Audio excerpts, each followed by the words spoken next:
Hello, good afternoon, welcome to my humble monorail, Bedstead Junction. Now, what we're looking at here is a newly acquired locomotive. Only arrived through the post this morning, okay? And it's a lovely model, okay? But it's got one major flaw. Sorry to say. I was making a video. It's a similar scenario if you saw my video about the Southern Railway King Arthur class. This is not quite a disaster as the King Arthur class I bought, but just a spoiler, I'm determined to keep this one and fix the problem, okay? And I think I've potentially got a solution for it. And there will also, when we come into this later on, it'll be like a kind of a product test. I'm waiting for this to arrive. I've only just ordered this product to come through the post, and it should actually, hopefully, fix the problem that I've got with this particular locomotive. It runs well. I tried it out. I was in the middle of making a film, and just like on my Southern Railway locomotive video, got so far with the video, I suddenly thought, oh no. You know that feeling, don't you? Okay. The perils of eBay, I guess. So, well, let's have a look and to explain what's right with this locomotive, okay? Everything that's right. And now, first of all, when you buy these Hornby Tornadoes, you have to be aware that there's two different types out there, even in the railroad versions, okay? This is apparently the latest version, okay? And the way to spot these is that you're going to get metal buffers. They're not sprung, we've got metal buffers there, quite nice. Apparently the older ones have plastic buffers. And also cab glazing. Okay, so very nice touch. That kind of swung it for me, my decision to buy this locomotive, okay? Right, so let's have a look. So now we've got the, is 60163, which I believe is a Tornado which was produced by the, by a society later. In fact, Tornado is a new build. Yeah, this locomotive, because all the original locomotives were scrapped, I believe in 1966.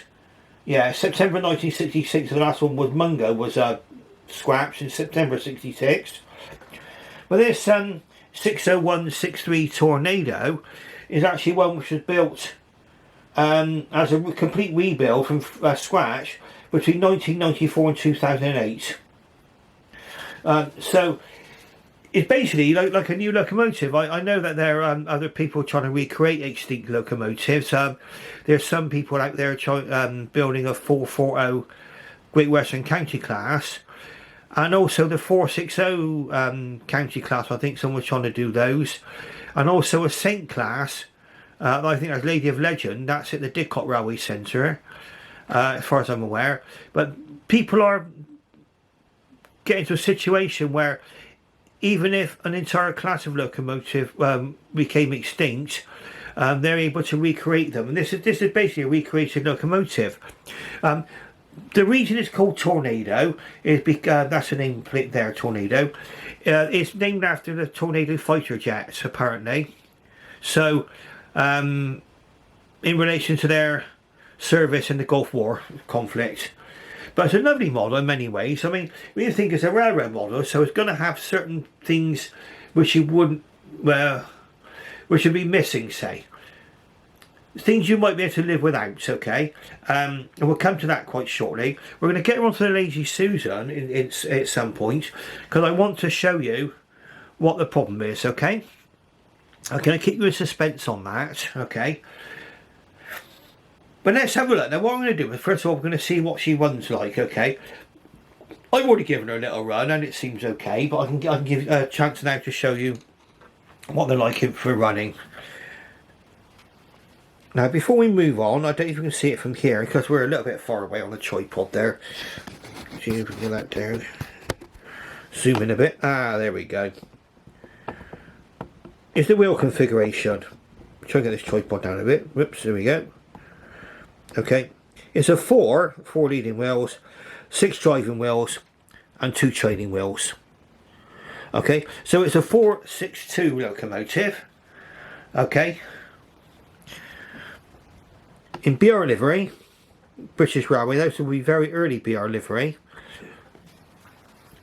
The original class, I think there were 49 of this class A1 peppercorn locomotives built, but they were, pardon me, my voice just went then, but they were all unfortunately scrapped, none of them made into preservation. So, like I said, we've got this particular one here.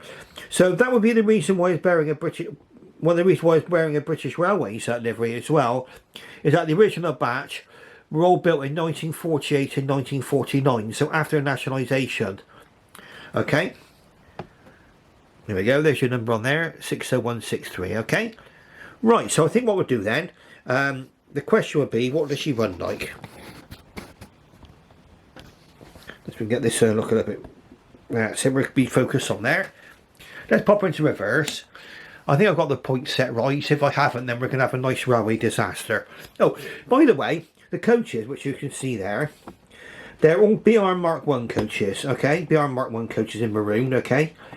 So I thought that might be nice to go with something which is in early BR livery, okay?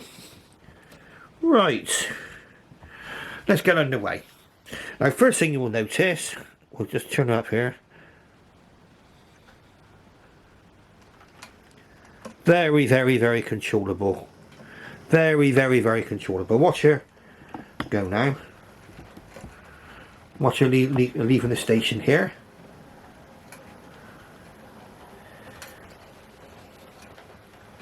And watch her go over this set of points. Okay, slow down a bit on the curve there. It's a bit of a long locomotive. Can do a bit more welly, so it's not stalled. Just wants a little bit more on the step on the gas just a little bit. There we are. Let's just do that again, shall we? I didn't have the controller turned up enough. So when it hit that little severe curve there, you watch it come in. Beautiful. So no question about his performance on points, in my opinion. And then we'll just bring him out just a little bit faster than before. It doesn't stall on points, okay? It's just got a little bit. There we go. Over we go. Lovely. Okay, slowed a bit down on the curve there. But it's honestly fine. It's absolutely fine. Okay, so we're just going to make it have a points change. And we'll watch it go round.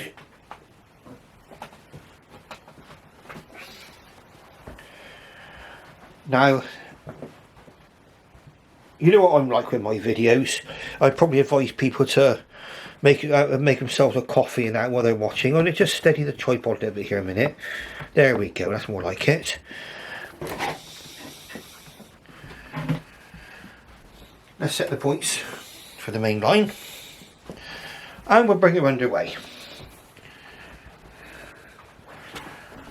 Ooh, okay.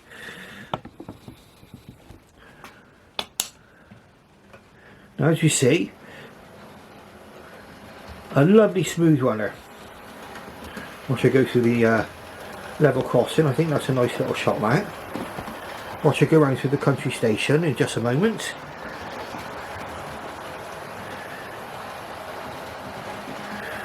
Now, another one little thing, which at the moment I'm not going to go lose too much sleep over, is running with a bit of a waddle. Okay. I'm going to sort that out, that'll be no problem at all. We'll have a look into that, why that's happening. Might be the gauging slightly out. I'm hoping it's not a wonky wheel. I mean, if it is, then well, I'm going to turn it upside down and put it in the cradle. I do get the odd locomotive that does this. It might be my track. It might be the way that maybe it comes off the sharp bend up there. And maybe it don't have time to fully recover. So it's still sort of wiggling as it goes along. You see there's a slight... See a little slight snaking action there. I'm not going to lose any sleep over that. It runs really smoothly and nice. Okay, so watch it go round. Now, again, when we're going round, we'll have a little brief bit of history, like we say. We'll might be repeating some of it, but just for the sake of getting our facts straight. The designer was Peppercorn, and these were built at the Doncaster and Darlington works. And there were 49, they were all built after nationalisation in 1948 and 1949. Now the last one, St Mungo, was scrapped in 1966. I'm working at, pardon me, 60163 Tornado And this was a new build built between 1994 and 2008. And also, when they built this locomotive, they actually put in some other more modern features just to make it more suitable for mainline running in today's day and age. And in fact, this one here is the first locomotive to go over 100 mile an hour in over 50 years. Okay, so it did do the ton. So that is the same speed as what was claimed by Flying Scotsman. We won't go into the Flying Scotsman City of Truro controversy here. Okay, not today, because we're talking about the Tornado. Okay, lovely, in my opinion, a lovely looking locomotive. Okay.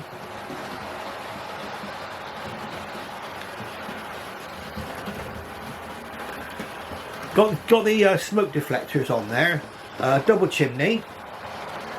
It's got what appears to have cab vents, but they appear to be posed in the open position. I'll have to have a look at some pictures of that just to make sure that, because if there are meant to be cab vents on there, they're missing. We'll have a look into that in just a minute. I will be doing an update on this particular locomotive because there will be work that I'll be having to do on this locomotive. I'll be coming to that quite shortly for you, okay? If you bear with me.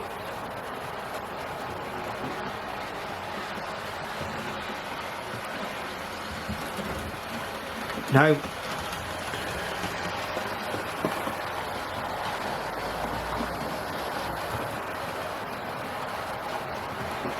it's a beautiful, like I keep saying, it's a beautiful runner. These coaches which it's pulling, I mean, we've got a completely sort of Hornby Railroad train here, so an Hornby Railroad locomotive and Hornby Railroad coaches. These were bought on Amazon, the coaches, okay, brand new in the box, okay. Well, I would say, even though they're Hornby Railroad ones, they do run very, very freely. I've got a slight slope on this railway today, because obviously I'm on my bed, so it's never going to be entirely level. It's near enough, but it's not totally level. And if you were to detach the locomotive from those coaches will actually roll down the track. Okay, that's how free running they are.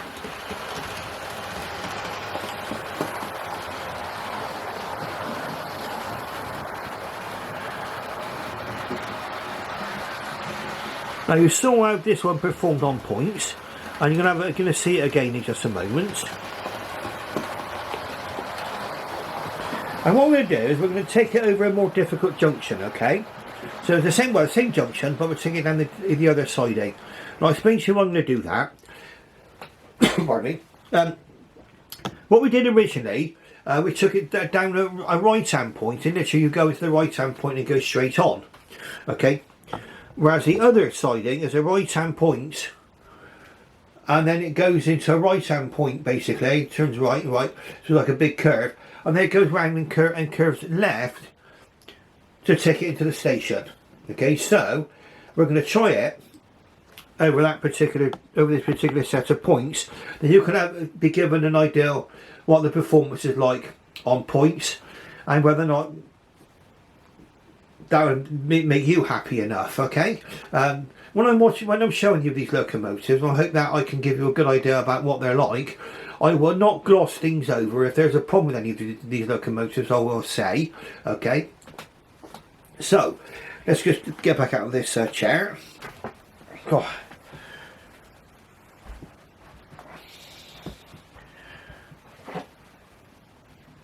And then we're going to take her into the far side of the station.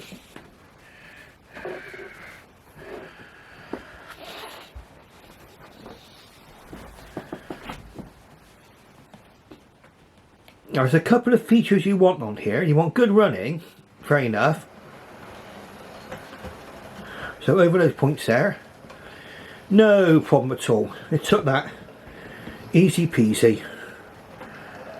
Okay, into the station there. Nice glide into the station. Perfect controllability. I'll get focus onto the locomotive now, and we'll just do that again, so you can see. Okay, so we'll put into reverse. Very nice. Okay, forward.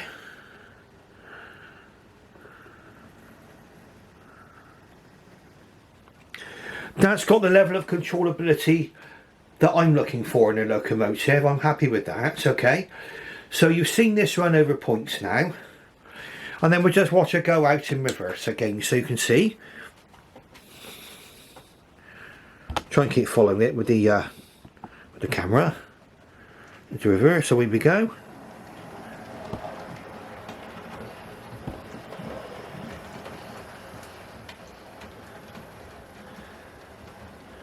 So again,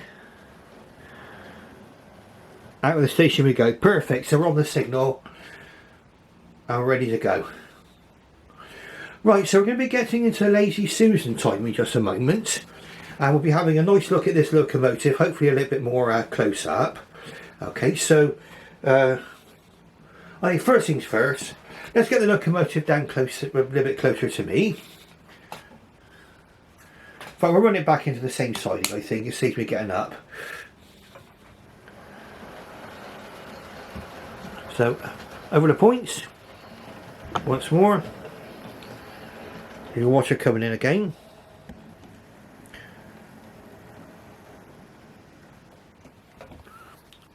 Beautiful. Okay. So I didn't get quite on the locomotive there with the shot. Right, now. For those of you uninitiated, I mean, plenty of you would have seen this, certainly would have seen me use one of these. Let's take the building away, because we'll be focusing on the Lazy Susan in just a moment. There, and we see that those carriages are rolled away by themselves. Look, that shows you how free running those carriages are.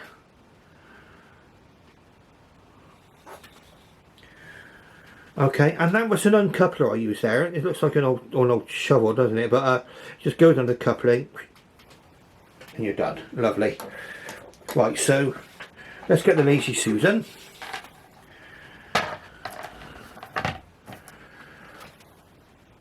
And then we're going to be getting to that part where I had the oh no. But I do have a potential solution, okay? Right, so we're on the Lazy Susan now. Right, so let's have a look. So we can have a slightly from above here. Slightly from above. We'll zoom right in. Okay. Right, so British Railways on the tender there. Another way of identifying one of these later style locomotives, railroad ones, is it will have a lower coal load. Okay, I think some of the older Hornby Railroad ones might have had a hump there. What they carried on doing with a lot of the railroad locomotives, and you'll find this with the 440 counties and others, is that they carried on using their the old tender driven tenders, even though the motors were no longer in the tender. But what you're left with on a lot of the other models is an exaggerated coal load going up there to accommodate the Ringford motor. That it doesn't have that on this. Okay. Now, I know one thing to bear in mind is as well, there is no electrical connection between the tender and the locomotive. Okay, so you've got no tender pickups. Okay, and that was important. I showed you this one going over points. Yes, ideally it would be much better if it had additional tender pickups, but in my experience, this one seems to be managing okay on points and stuff. So I thought I'd focus on that connection there. Also, you can probably see here cab windows, okay, and also there's a window here.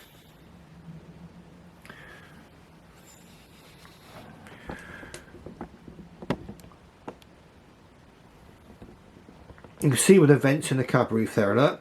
I think they're posing in an open position. Okay. They're stuck like it. I mean, it's all moulded like it. It's not a sliding one. You've got the safety valves there.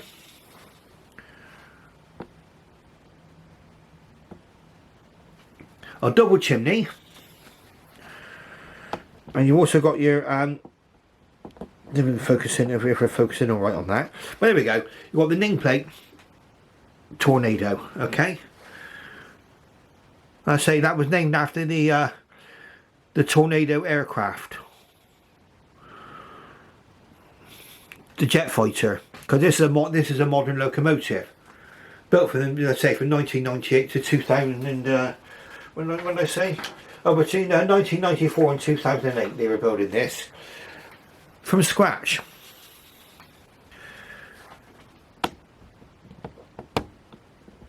Again, you can see it from above, just about. Sorry about my tripod, it's on the droop there.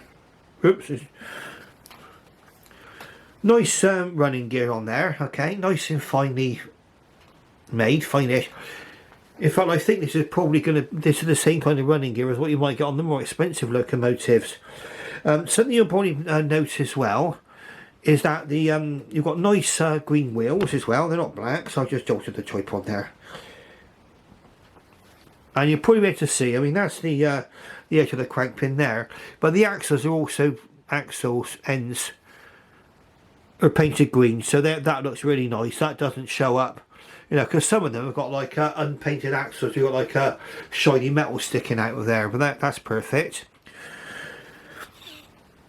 You want me to see the wheel that's under there. There's a wheel under the cab, pair of wheels under the cab. That's not articulated, okay. And what Hornby have done to overcome that, because it doesn't move, the rear pony truck, they've actually put flangeless wheels on there, and we'll come to that in a minute. I'll show you that if I can pick up this locomotive. Okay, we'll zoom out slightly for now. You can take a look at the full length of the locomotive there. Right, okay, so my tripod has gone droopy again. Come on, tripod. Yay, that's better.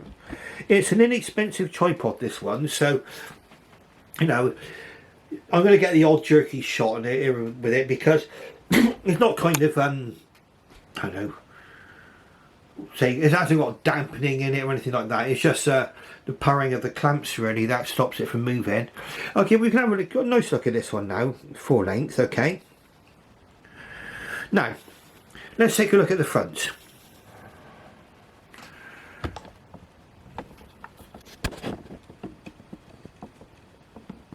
There we are, we should be in focus there. Bit of a view from above, but you've got the number there, 60163. The smoke box dart is moulded. Okay, let's so I'm going to get my hand in the way slightly now. There we are, we should be in focus still there. Now, I think we are. Read the number at least. Right. Okay, the smoke box dart is moulded. That's to be expected on a Hornby Railroad range model, okay?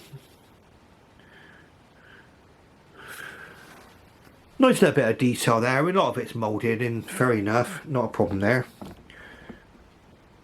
You've got the narrow coupling down there,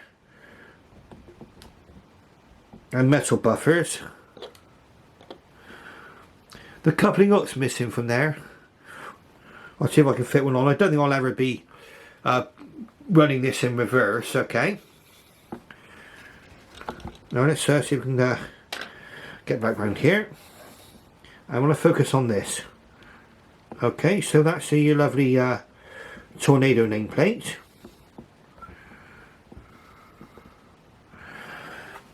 And we're getting to the part where I went, oh no. Okay, so let's have a look along here. So things we've got here now, you've got the nice handrail, the whistles, and the safety valve there. That's fine. And of course I did say to you that the difference between this this railroad model and the early railroad model is that they've got cab windows, and there's the problem. Where's the window? And also just here, look, cab windows are missing. Now, whether or not they were ever fitted in the first place, I do not know. Whether or not the previous owner never noticed, whether or not the seller didn't notice. But as you can see, the cab windows on this side are missing. Now, when you've got something like this that happens, you've got to. I've got to make a decision, and if you were in the same position, you'd have to make a similar decision. Do you send it back? Well, I don't like sending locomotives back. There's a lot of hassle and grief. I mean, yes, fair enough, I could get my money back. Or you could either live with it, okay? And a lot of people would probably say, well, live with it, you know. But someone like me, and once I've noticed something like this, I'm never going to unnotice it, okay? Right, so I've got a potential fix, and I'm going to be looking for comments if anybody's ever used this particular product. I can't show you what it looks like because I haven't got it yet. I'm waiting for it to come in the post. I only ordered this today. I should get it Monday. I will give you an update as to what my results have been. And it's called Glue and Glaze. It's like glue and then the letter N and then glaze, G-L-A-Z-E, glue and glaze, okay? And the idea behind it is supposed to be that you can either stick in, it sets completely clear apparently, so you can either glue in windows here and here. So I can make the windows out of plastic or cut a bit of perspex or something, I don't know, find something, some kind of glazing material, okay? Or apparently, you can spread this glue and glaze around the window surround, okay, I'll just get that there, around the window surround, okay, and you could build up a little foam, and apparently when it goes on it's like white, and it sets, when it dries it looks like a window, it sets completely clear. Okay, so I'm going to try my luck with glue and glaze, okay, and if it works, okay, if it works, it might be worth it for someone who might own this particular model that came without the cab glazing. Okay, I've got a feeling. I mean, you wouldn't get. I mean, if the window came out, okay, you wouldn't get both windows come out, surely, would you? Would you? You know, and they're both missing. I got a feeling they were never fitted in the first place. Well, there we go. Right, so let's move on. So the view from here is very much the same down here. Oh, something I missed on the other side. If it's... Oh yeah. You got the reversing rod just there. I don't know whether or not that's plastic or metal. I think it's probably plastic. There you go, it's alright. That's on there. Okay, we'll come back around to this side.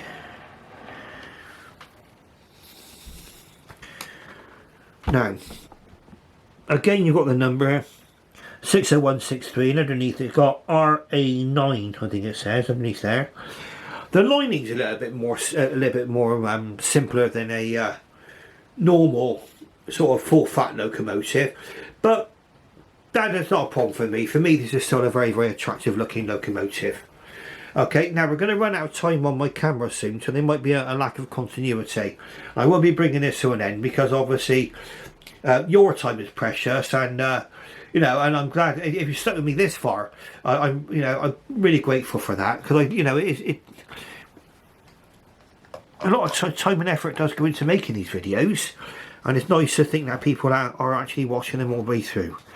Now, the cab. It's not decorated, okay? You can see that it's not decorated there. Again, that's to be expected on a Hornby Railroad model, okay? It's a fairly enclosed cab. I mean, those details would be quite far in anyway. And once the tender's attached, it probably doesn't notice too much. I think what I'm going to do is that if my glue and glaze works okay. Oh, my plan B, if the glue and glaze doesn't work, or I totally mess this up, okay, I'm just going to buy another body. I know it sounds like probably an unnecessary expense to go through, but I like to get my models sort of looking, you know, as nice as possible. Right, there might be a slight lack of continuity there because we reached the 30-minute time limit on this camera. Okay. We can start straight away. Right, a lot of moulded on detail here on this tender. Let's get there. Okay, but again, not a bad representation, and again that would be quite close up. What you've got on here is two different positions for attaching the tender to the locomotive. Okay, the close coupling one there, that's furthest in, that's more recommended for something where you might be in a glass case or running an end-to-end layout. The tender has, I'm going to zoom out slightly for this, excuse me, that's it, there we go. Okay, the tender, it's got 8 wheels on it. Like I say, there's no tender pickups because there's no electrical connection. And my belief is, if you're going to be going DCC, there is a DCC socket, it's inside the locomotive, not inside the tender. Otherwise there won't be any communication there. Again, all the details on the back of the tender,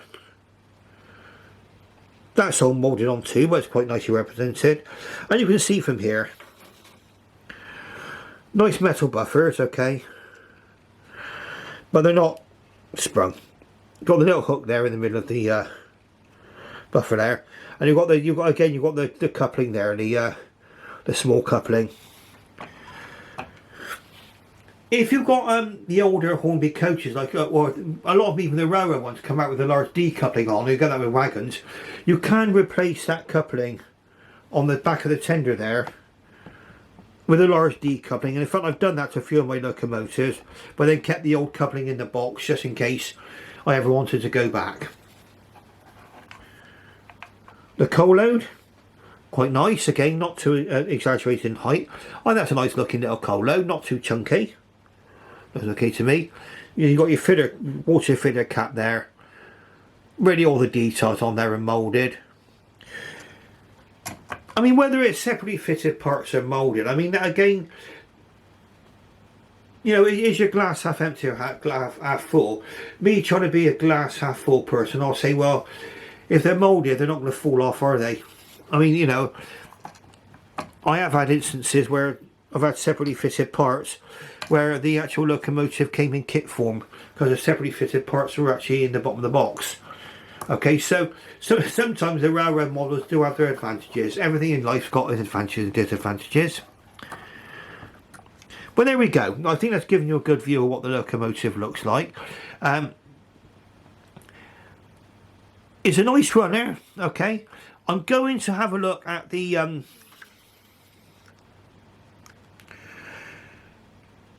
I'll probably be having a look at the quartering on this locomotive, and also I'll probably run this and look out for wonky wheels. You can see underneath there, that's your pickups. So they're on the 6 driving wheels there. That's where you've got your pickups there.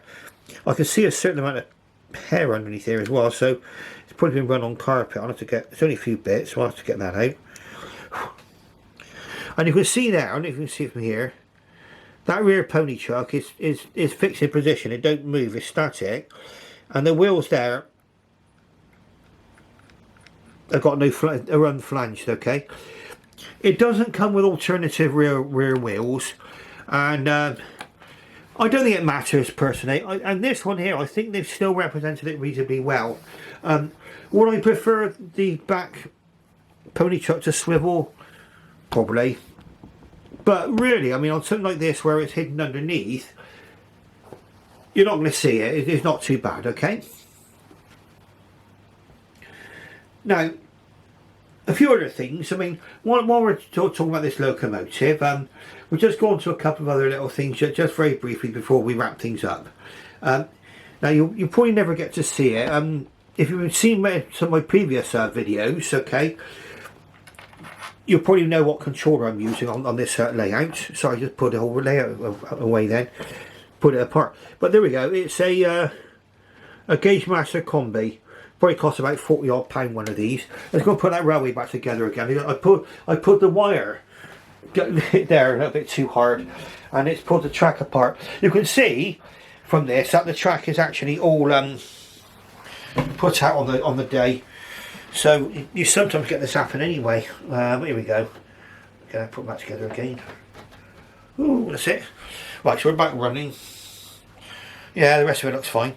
Okay, so I actually, it's not actually fixed permanently onto the layout. It's got advantages really, because if I wish to change the format of the layout or change the building, I can put a different station maybe. None of it's fixed onto the baseboard, so I can change it as I wish. The layout's evolving gradually as we go. Okay. Right, so one little tip on the combi. It's quite a light little controller. This. What I've done is I put blue. I know it sounds obvious, but you might laugh at this, but I put 4 blobs of blue tack underneath, so that when I'm operating it, the actual controller stays on the layout rather than just moving about all over the place. You can sort of knock out. I don't know if I can reach down to it from here. There we go. There's our combi. Yay. Okay. Now, if you enjoyed watching this video, please press the like button. Please subscribe, because you'll be made aware of forthcoming videos as I produce them. And certainly you might want to see the success or not of this glue and glaze thing I'm going to be buying. It comes in a bottle apparently, and apparently you can build up windows with it. So we should have some fun with that. I might practice on something else first before I do that, and I'll come back to you with the results of that. Okay, and if I find out the reason, see if there's any reason why my loco is waddling slightly, I will come back to you on that as well. Okay, so what I'll say before I go, thank you very much for watching. Thank you for your interest. I wish you farewell for now. Thank you. Bye bye.